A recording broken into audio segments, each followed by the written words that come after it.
David Fincher is adding his name to the long list of filmmakers who considered journeying to Hogwarts. That's right.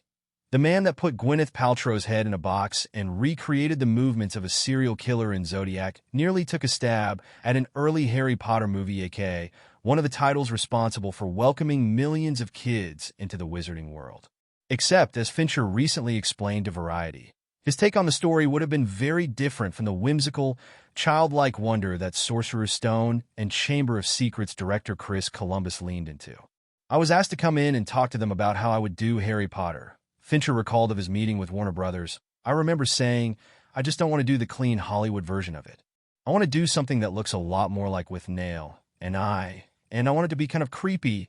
Unfortunately, the studio wasn't too keen about having their Harry Potter movie follow in the footsteps of the 1987 black comedy about two drunken louts waxing poetic in the midst of a drug-addled crisis. Or, as Fincher put it, they were like, we want Tom Brown's School Days by way of Oliver.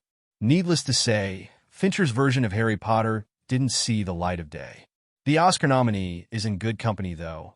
A slew of acclaimed filmmakers were at some point in contention to helm one of the franchise's entries, but declined, dropped out, or otherwise proposed ideas that clashed with the studio or franchise author, J.K. Rowling.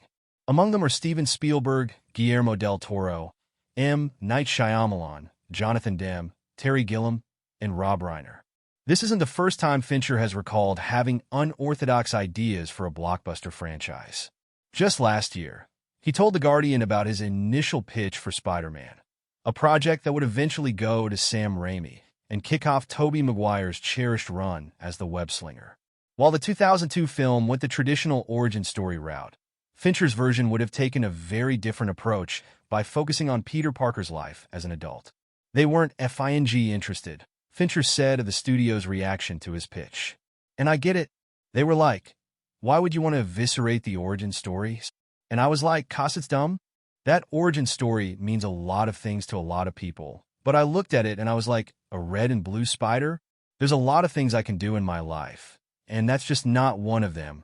All that said, Fincher has certainly not shied away from adaptations, taking on such best-selling novels as Gone Girl and The Girl with the Dragon Tattoo. Reflecting on what drew him to each project, Fincher clarified that the pre-existing popularity of such books is merely incidental. Is there a built-in audience?